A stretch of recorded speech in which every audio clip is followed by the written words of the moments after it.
Welcome to Sober Sunrise, a podcast bringing you AA speaker meetings with stories of experience, strength, and hope from around the world. We bring you several new speakers weekly, so be sure to subscribe. We hope to always remain an ad-free podcast, so if you'd like to help us remain self-supporting, please visit our website at sober-sunrise.com. Whether you join us in the morning or at night, there's nothing better than a sober sunrise. We hope that you enjoy today's speaker. My name is Rick and I'm an alcoholic from Oxnard, California. Anybody? Oxnard? You know where it is, at least? Ever been there? And you admit it. There is this is where are we? San Diego, right? One of the most beautiful cities in the world, right? Really? Do you have a saying? I mean, there must be a saying. Serenity by the sea? I'm sorry? America's finest city, and I believe it, too. I was down in Otay Mesa today, and I'm glad to be back, but every city has its sayings. Oxnard is Bakersfield by the sea, and some of you have been to Bakersfield. I was born in New England in a town called Lynn, Massachusetts. Anybody? Our saying there in Lynn was, Lynn, Lynn, the city of sin, you never come out the way you went in. And I got a lot of sayings, but I'd like to thank Brad for asking me to speak. The problem with asking an old guy like Brad to get your speakers, he's going to get old guys like me to speak, so. Yeah, well, hey, I wasn't always old. I remember youth. Did we get enough money? Uh-oh. Let's pass the basket again, guys. I got a couple of bucks for you, too. But anyways, I'm really happy to be here tonight. It's all about alcoholism. I don't see a clock. I hate to look at my watch. But what is it? What do we get out of here? 10:30? Something like that? I expected this to be an old people's meeting. Old people have meetings that start at 7 or 7:30, because really, I mean, my home group is a 5:30 meeting, because I don't get out to much night meetings anymore. But anyways, I came to Alcoholics Anonymous. My first deal with Alcoholics Anonymous was back in 1977. How many people were born in 19? No, we don't even go there, but. Brad, what you raise your hand for? That's ridiculous. But I happened to be in a mental institution. Things weren't going, real good. I was 26 years old, and I was ready, willing, and able to commit suicide because my life had just gotten to the point where it sucked, Not a lot of details. My life just sucked really bad. And I just had enough. It wasn't worth living anymore. But somebody told me if you get certified crazy, then you can collect SSI. Now, I thought collecting SSI would be a cool thing to do, you know what I mean? Well, it gets you a start, you get $1,000 in the first of the month, and at least you can, if somebody was talking about their job, if the job doesn't go well, at least you got $1,000, and so I was checked into Camarillo State Hospital to get certified crazy. They made a mistake, and they put me on an alcohol abuse program. And Monday, Wednesday, and Fridays, it was in July, sometime in July, I don't really know when, but on Monday, Wednesday, and Fridays, they had AA meetings. Now, when you go, if you're planning on doing this, I want to give you a little tip. They don't have the checks waiting for you. You have to apply, and you have to get approved, you have to qualify, You have to be crazy, And so they told me I was an alcoholic, and I said, geez, no, I want to be paranoid schizophrenic with suicidal tendencies, Well, to me, the only alcoholic that I ever knew in my life was my dad, and I had already said that I was never going to be anything like him, but paranoid, two on now. Could you imagine picking up a woman, say, hi, my name's Rick, I'm an alcoholic, two on your alcoholic. But hi, my name's Rick, and I'm paranoid schizophrenic with suicidal tendencies. There's some nurses out there that say, come here, little boy, I'll take care of you. And I was a little boy back then, too, but when I went to the mental institution, again, the checks weren't there, so I was given Bugler. They don't give crazy people caffeinated coffee. I was given freeze-dried coffee, decaf. Remember back in the 70s, we had freeze-dried coffee, anybody? You put that stuff in warm water, and it puts that well, now it would be crema, right? But, back then it was just gunk on the top of the coffee. They never gave us really hot water. I'm smoking Bugle, I could never roll a joint. I'm spitting out tobacco, drinking this horrible coffee. But on Monday, Wednesday, and Friday, they had AA meetings. Now, that was my first introduction to Alcoholics Anonymous. And I came to AA for all the wrong reasons. So if you're here tonight for any reason at all, welcome to Alcoholics Anonymous. And don't listen to those old codgers that say, you got to be here for yourself. I don't care. I wasn't there for me. I knew this, that I was not an alcoholic. That's what I knew for sure. And I want to thank you for sharing tonight. I have a little gas too, I know what you're saying. But I'm going to try to get over it there. But the stories are really important. Those stories are really important, but in a general way, They're not important for me, they're important for the newcomers. And I applaud the newcomers that identified tonight. Do we get any other newcomers that came in? Is anybody in their first 30 days that didn't raise their hand? Welcome. What's your name? Hi, Melissa. Is anybody in their last 30 days? Oh, you ever felt like that? It's one more time. If she speaks one more time and says that, I'm out of here. I'm dead. Then you're kind of in trouble. You're kind of in trouble. But anyways, I went to Alcoholics Anonymous for all the wrong reasons. I went because back then you could smoke in the meetings. Remember that? Some of you old enough to remember? Yeah. I walked to school 10 miles uphill both ways, kind of thing. But back then, anyways, you could smoke. It was really a thing that it was actually cool to smoke, And I was cool, so I smoked. And we could smoke inside buildings. We could smoke inside AA meetings. It was cool. We all did it. As a matter of fact, if you didn't chain smoke and drink coffee incessantly, we would say, well, geez, maybe you're not an alcoholic,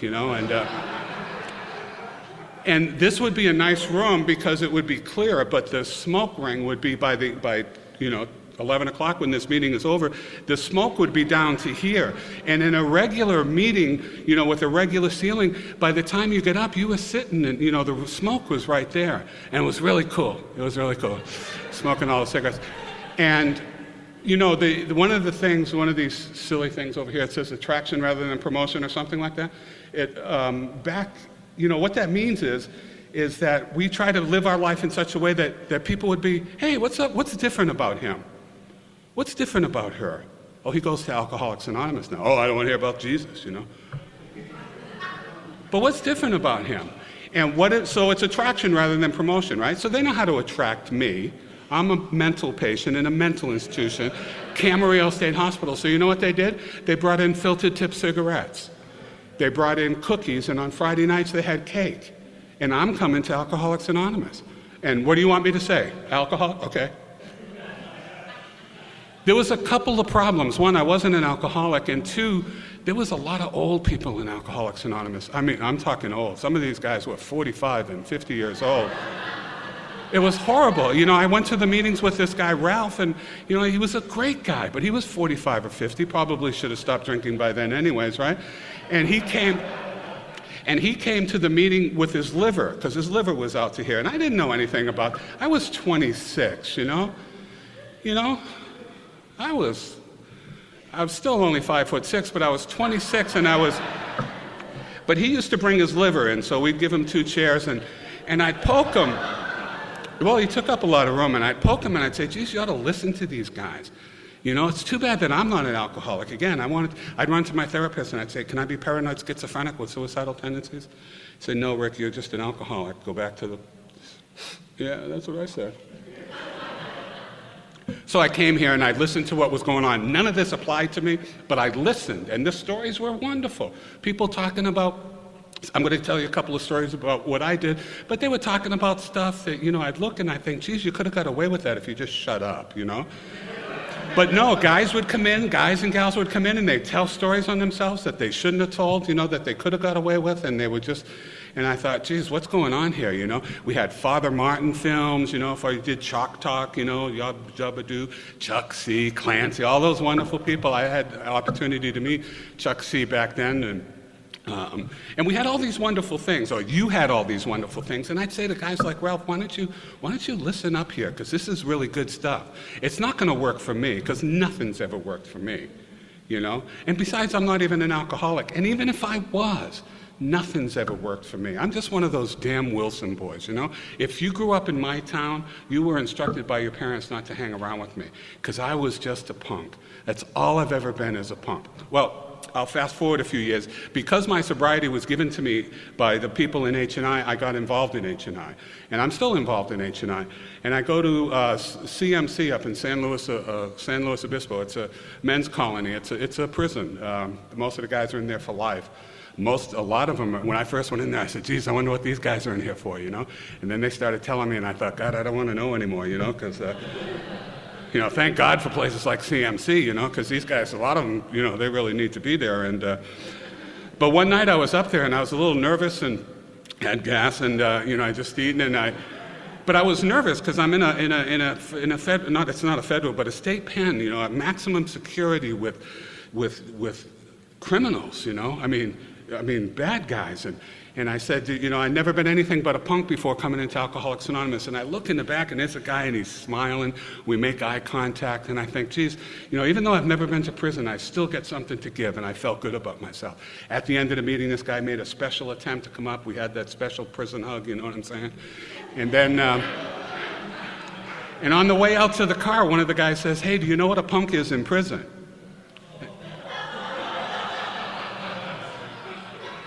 And then he told me, and I'd like to tell you tonight that I have never been anything but a juvenile delinquent before coming into Alcoholics Anonymous.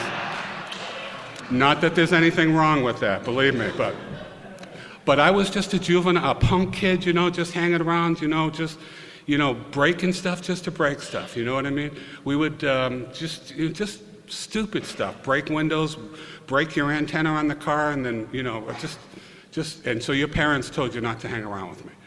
And sometimes I'd be standing right there and they'd say, I told you not to hang around with those Wilson boys, and I'd be right there, and you know, I'm kind of sensitive, you know, and when they walk into the other room, I would steal stuff, because did I tell you I'm a liar, cheat, and a thief? And that's got nothing to do with me being an alcoholic. My wife is a liar. My wife is an alcoholic. But she's not a liar, cheater, or a thief. That doesn't mean that she hasn't lied, cheated, stolen. It's just that it's not her first impulse. For me, it's my first, and I know this, and I'm not going to look at any of you now, but I know that some of you out there, you know, you think like I do, you know? And I know that because I didn't think anybody ever knew how I felt until I come into Alcoholics Anonymous. Do you ever I'll tell you about me. I came into Alcoholics Anonymous, and people were talking about the stuff that I was trying to forget, you know? People said, you know, when I'd be, you know, all jacked up on speed or something, you know, and I'm talking about stuff. What are we talking about? Because I got an opinion on that. I think, you know, everybody's get talking. And then I'd start talking about myself, and people would look at, you know, they get that look, you know, like, why don't you just not think about that stuff? And God, if I only knew how to not think about that stuff, then maybe I wouldn't be here today. The book says we drink essentially because we like the effects produced by alcohol. And I say I drank because I didn't like the way that I was feeling when I wasn't drinking. I had to drink. I was restless, irritable, and discontented. I made that up, and they put it in the book. That's how long I've been sober. But really, I was just, you know, just a loser kid. You know, my dad took turns being the town drunk, and when you drove by my house, it was painted 3 different colors, and we either ran out of money or we didn't care anymore, you know, and there was a lot of us, you know, we were Catholic in New England, there was a lot of us, so the first one up was the best one dressed, and you know, the lawnmower would be halfway through, and you would drive by my house and you go, well, there's the damn Wilson house, you know? Why don't they do something there, you know? And we wouldn't have a telephone, we wouldn't have water because my dad wouldn't pay the bill or whatever, you know? And I just said at a very early age, I'm never going to be like him. And so when I came to AA and I saw that it worked, it was okay because it wasn't going to work for me. Hell, nothing's ever worked for me. Amway never even worked for me.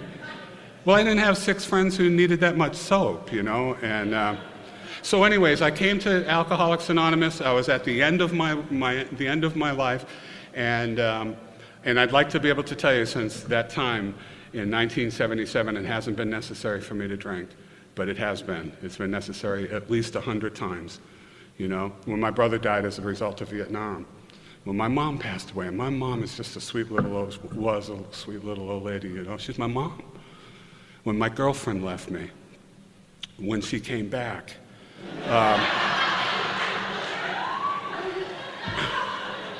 you know, all these times it was absolutely necessary for me to drink, but because of the 12 steps in this little book right here, I stand before you, and I have not had a drink since sometime in July, because I don't know, I wasn't planning it, you know what I mean? I don't have an exact date. Sometime in July, the sobriety date that I celebrate is 7/7/77.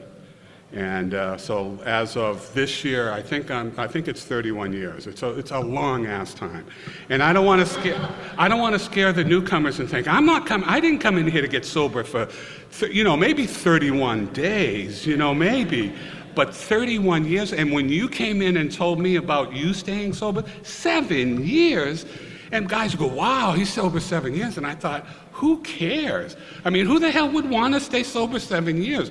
What are you, crazy? Why would you want to do that? I didn't see any benefit into it. So let me tell you a couple of stories, and then I'll get into working the steps. And what time is it? I'm going to have to do this. Oh, I got to hurry, because we're almost done. Because I need 15 minutes to tell you how to work the steps. And I want to tell you this, that I love Alcoholics Anonymous. I really do. And I do a workshop once a year on the steps, and we do it in 12 weeks. And it's not a step study. The best way, I think, not to do the steps is to go to a step study. Because what happens is you go there, right, and you study about it, and you talk about doing it. You don't do anything, but you talk about it. And you leave there, and you think, geez, you know, this is pretty cool. I'm working the steps, you know. So anyways, that's my own opinion. But, okay, so I'm driving down the street, and I wake up. Pretty exciting stuff. And I realize that I'm going to hit this car just a little bit, you know, so I swing as hard as I can. And I hit it more than a little bit, and I got to get away, right? Why do I got to get away? Because I don't have a license. Why don't I have a license? Because I lost it for drunk driving previously. So I'm getting away, and I make it about a half a block, I think. I realize that my chest is sore from the break in the steering wheel. My head has been through the windshield. Partially, it came back. I'm okay. And I knocked out my front teeth, and the car is demolished. So I got to get away. I don't know if I park it, but anyways, I get out of the car, I throw the keys down, and I start to run, because I know, you know, I'm not stupid. And I didn't realize this, but there was a cop behind me. And he witnessed the whole thing. And he said those words that I've always hated to hear from cops. He said, "Hey, Rick." And I realized that even if I did get away, well, you know, he's going to call on me. So I'm surveying the situation, and I thought, what could I have done differently? And the first thought that came to my mind, because I'm no stupid, I did go to high school for 4 years and quit in my sophomore year, but that just makes me uneducated. Doesn't make me stupid. And I thought, what could I have done differently? And the first thought was, Rick, if you weren't drinking, this wouldn't have happened. The second thought that came to my mind was, and you'll appreciate this, if this is the price that I've got to pay to get what alcohol gives me, I'm in. Do I got to go to jail? Do I got to pay a fine? Back then it was expensive. DUIs were expensive. I think it cost me $125. How was I going to get that much money, you know? If this is the price that I've got to pay to get what alcohol gives me, I'm in. And I was 17, 18, or 19 years old. I don't remember.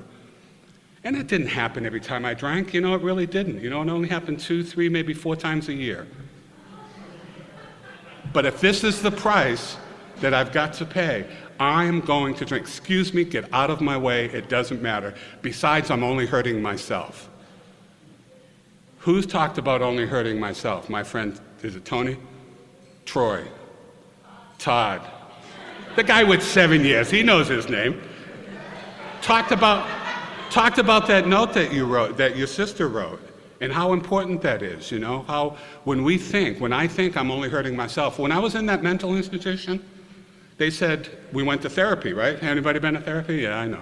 And so we went to therapy, and the therapist said, You got to put your blame of alcoholism where it belongs, and that's with your folks. They're the ones that cause this stuff. So will you go, and I'm a quick study, I don't need to listen to everything. So he says, I want you to write a letter to your folks. Yeah, okay, I'm going to. So I went and wrote a letter because I want to finish first in my class or whatever, I don't know. So I write this letter to my mom, and it's hi Mom, it's me, Rick. I know I haven't talked to you in a couple of years. I'm in California. And she was in New England. I'm in California, and I'm in Camarillo State Hospital, and I'm an alcoholic. And it's your fault. Can you send me $25?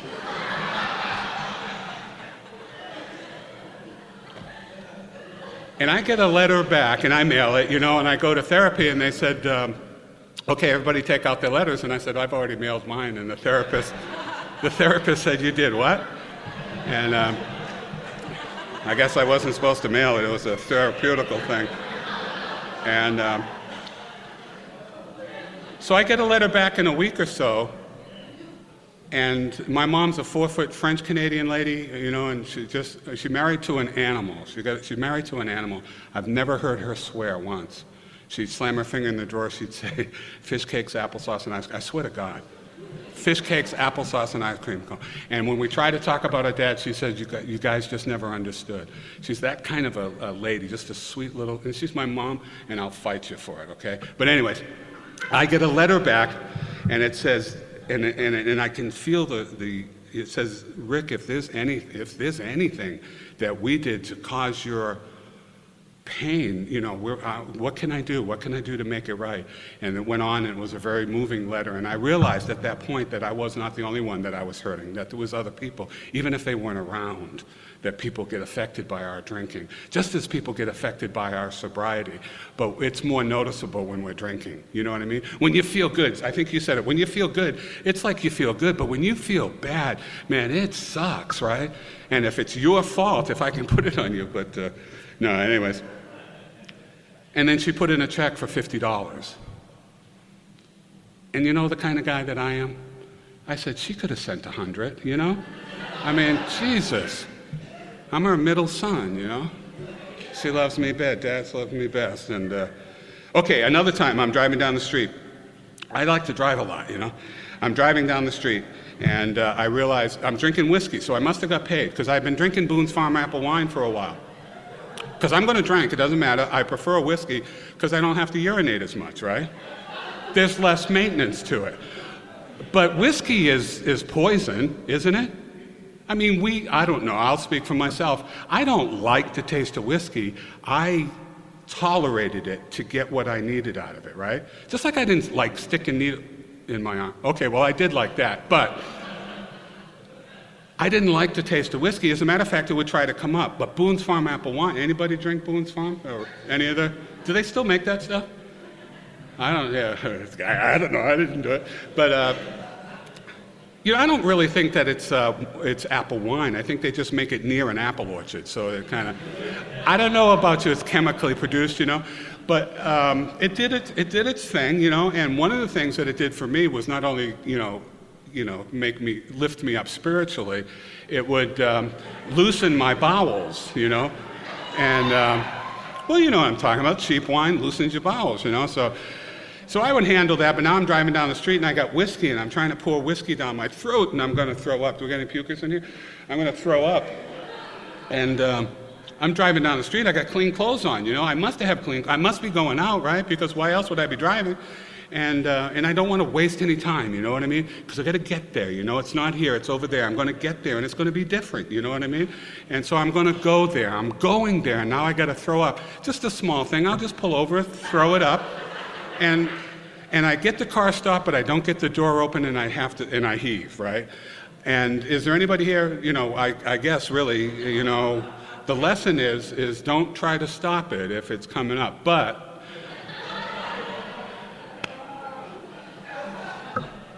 and I heave, and it comes out of every hole in my head.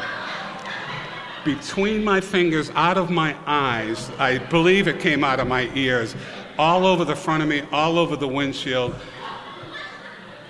And I filled my pants with Boone's Farm apple wine. Now, this ain't going to stop me. It's just going to slow me down. You know what I mean? So I turn on the windshield wipers. But it's all on the inside, so it has no effect at all. But that's just some of the stuff. Now, I did some degrading stuff too, you know? But we ain't got enough time to go into that. I am an alcoholic, and it's important for the newcomers to know that alcoholism isn't a moral issue. It's a twofold disease. One, it's an allergy of the body coupled with an obsession of the mind. The allergy of the body is almost inconsequential. The obsession of the mind is the tough one. We kind of banter the term obsessed. I'm obsessed about it. But really, you know some people who are obsessed about other things. You know some people who are obsessed with alcohol. Those are the people who are drinking. If I was obsessed with alcohol tonight, I'm drinking, or I'm on my way to drink, or I'm fighting to get away from you because I'm going to drink. Or I'll pick a fight with you. You don't like that? Well, kiss my, I'm going to do something, and I'm going to drink because I'm obsessed. And the word obsessed, and you know what I'm talking about because you have been obsessed if you're an alcoholic. An obsession of the mind that nothing else can get in there. Nothing else can get in there, you know? And you know some people who have to wash their hands or count their things or whatever, turn on the light. You know that. That's an obsession. They cannot not do it. And I could not drink. And once I got it into my body, does it say, that we had an allergy that created a craving? I've never had a craving. I never stopped drinking. I never tried to quit drinking. I don't know about you, but I've never had a blackout. Well, at least any that I can remember. But I come to Alcoholics Anonymous and I'm ready to die, but I'm not going to quit drinking, because actually I was in Alcoholics Anonymous for a little while and I was going to quit drinking. I was going to quit drinking, but I wasn't going to stop drinking beer. Who was that guy that took a chip tonight and talked about trying to drink beer slowly so that his alcohol? I mean, that's an obsession, man. That's really. I understand that kind of stuff. And so anyways, I came into Alcoholics Anonymous and I went to the Saturday night meeting. It was Oxnard Saturday night meeting, and I became the best chair putter away that Oxnard ever had. Have you heard Rick Wilson? They talk about me down here. Well, it'll come up, hey, who's the best chair putter away in Southern California? That's me, that's Rick Wilson, so you can put a face to the name.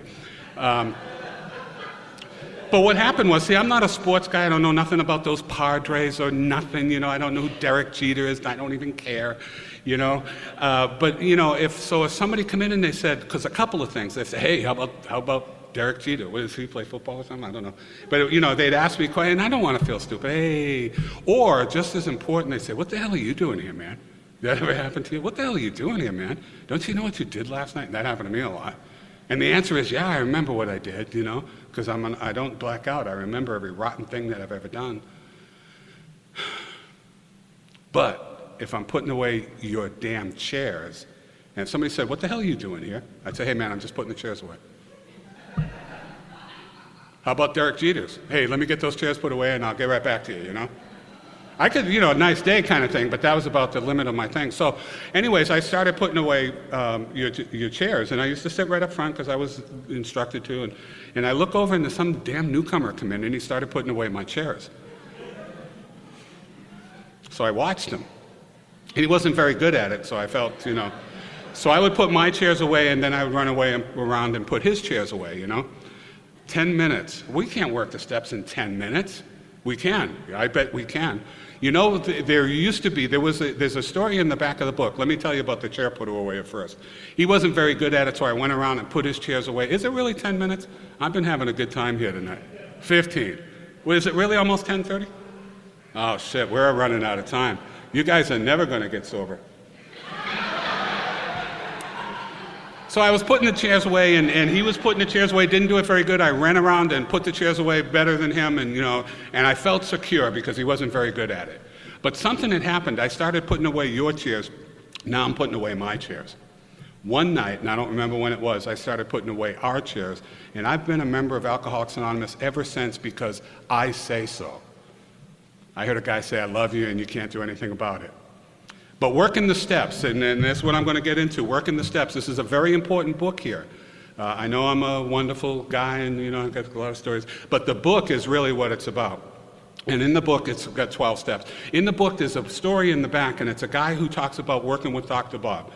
Back in the beginning, there was 6 steps. I don't know if you knew that, but there were 6 steps, okay? And what happened was Bill went to Starbucks, got a couple of double, things, went home, wrote the book, and all of a sudden 12, I don't know. And there's a group someplace. I would ask you to do them now, because if you did them back then, you only had to do 6. Now you got to do 12. There's a group someplace trying to make this a 24-step program. So if you do them now, you only get away with 12. But anyways, in the book, I think it says he sold himself short, where he talks about working with Dr. Bob, who was pretty much an authority on the program, founded the damn thing. But he talked about working the then 6-step program. And you know how long it took him? 2 to 3 hours, 3 to 4 hours. I say 2 to 3, but it's actually 3 to 4 hours. He took an afternoon, a Wednesday afternoon, and did the steps. So I would like to challenge you tonight to do the steps. Let's go through them real quick. First step. Admitted that you're powerless over alcohol, that your life is unmanageable. No work to be done there. You've already done all the work. You're here. You're here in America's finest city. America's finest city on a Tuesday night. Arguably one of the most beautiful places and you're in an AA meeting. Just admit it. Now you can write, and I know there's people out there to tell you to write, and you can do that, and I'm sure it helps. But you ain't gotta. Just admit it. Step 2, there's nothing to do with step 2. Came to believe. That will happen to you. If you come to and come to believe. And all you have to do, in my humble opinion, to do step 2 is go to another meeting. That's all you have to do. And when you do that, you will come to believe by the stories that you hear. Step 3 is make a decision. How many decisions have you made right now and since I've been talking? You can make a decision just like that, Just like that. You're never going to do it. Somebody was talking about making plans. I got plans. I ain't never going to get to them, but I got plans. I'm going to do it, you know what I mean? I'm a dreamer, a thinker, a schemer. But it's, ain't going to happen. But all you have to do is, now I had a problem with the word God, so I had to change it to group. So I made a decision to turn my will in my life over to the group of Alcoholics Anonymous. And I did that. I realized I did that after I did that, because I was coming to Alcoholics Anonymous on a daily basis. I was going to 2 to 3 meetings a day. On Sunday, I could get in 4. And I did that because we set the bar really low in Alcoholics Anonymous, right? Low enough so a guy like me can crawl over it, because I'm not a nice guy. I really am not. So step 3 is all you got to do is make a decision. Step 4, I got sober in the 70s, right? And everybody in the 70s, it was a big thing. Everybody was going into past life regressions, right? They wanted to remember the stuff they'd forgotten. They wanted to know if they were, Chief Sitting Bull or Pocahontas or I don't know what they want. But they wanted to remember this stuff. So they would come to me and they'd say, Rick, what about the stuff I don't remember? And I would tell them, don't write that stuff down, There's another portion in the book that said more will be revealed. And how do you do the 4-step? It's simply laid out right here. Who are you mad at? What did they do? Now, is there anybody here who doesn't know who they're mad at? And if you know who they're mad at, who you're mad at, you know what they did. And what it affects, that's where you need a sponsor. It's going to take a little bit. And there's a little bit of work to do there on step 4. But please don't take 2 months to do step 4. Do it this weekend. Do it this weekend. If you had a headache, would you take aspirin 1 grain at a time? If you're anything like me, I take 3 Excedrins if I think I'm going to get a headache. You know what I mean? Right? I want to get it over and done with. You don't go to the dentist and say, hey, could you take a half an hour and pull that tooth? Do it and get it over with. And I got to tell you this, that you won't do it completely. You won't do it right. It will not be the perfect 4-step, and it doesn't have to be. All it needs to be is as good as you can do it at that particular time. That's all it needs to be. It doesn't take much of a man or a woman to make it an Alcoholics Anonymous, but it does take them all. And if you do these things to the best of your ability, then you can get and stay sober. And after you do this stuff, you share it with somebody. Step 6, there's nothing to do in step 6. It's a statement. Put in first person present tense from a guy who went to high school for 4 years. It says, I am ready to have God remove all these defects of character. There's no action words there. I am ready. And if I am not ready, then I need to go back. How far back? I don't know. How far back do I have to go? At least to 4, maybe to 3, maybe to 1, but it's going to vary. Step 6 is a statement. Step 7, we ask God to remove these defects of character. You notice it says shortcomings and defects of character? I go to meetings and they talk 15, 20 minutes about the differences. I looked it up in the dictionary. One is the definition of the other. They're the same things. It really is, and I'm not making this stuff up. Look it up. It's right there, Bill just didn't want to use, with all that coffee in him, he didn't want to use the same word. You ever write, it helps me in my writing. Anyways, step 7. Step 8, made a list, and then in step 8 it says we've already got the list, but what if it's not complete? I say complete it. Just fill it in. Made a list of all the persons we had harmed, not all the people that we didn't like. I don't go up to Brad and say, Brad, I've always thought you were a pompous ass, but... Now I'm doing I'm going through, I'm thinking about believing in God, and I'm sorry that you're a pompous ass. That's not... But if I thought Brad was a pompous ass and I drilled a hole in the bottom of his boss's boat, now I owe him an amends because I did some harm. Made amends to such people wherever possible, except when to do so would injure them or others. Okay, made direct amends, face-to-face, over the phone, by a letter. Made direct amends to the people that I can. Indirect amends when you can't, and that's when your sponsor will come in. That's step what, 9? Step 10, all you have to do is continue to do the stuff that you've done up to this point, right? Continue to take personal inventory. Some people say, hey, you only do 1 4-step, you do a 9-step on the rest of it. Okay, well, I'll give you that, but what's the 9-step say? Take an inventory. What's 4-step say? Take an inventory. Okay, so let's get over that one. Continue to take personal inventory. Just continue to do the stuff that you've done up to here. Step, 11 says that, what does it say? Something, I'm running out of time here. Sought through prayer and meditation to continue that contact that we have with the power greater than ourselves. And if you can't say, God, I can understand that, continue to improve that conscious contact with whatever brought you to this point. And 12, having had a spiritual awakening as the result of these steps, we try to carry this message. And what is the message? I think the message is, at least the message that I try to carry, is that Alcoholics Anonymous works through a set of spiritual principles. And then the hard part comes, and to practice these principles in all my affairs. My time is up. Thank you for having me here tonight, and I love you.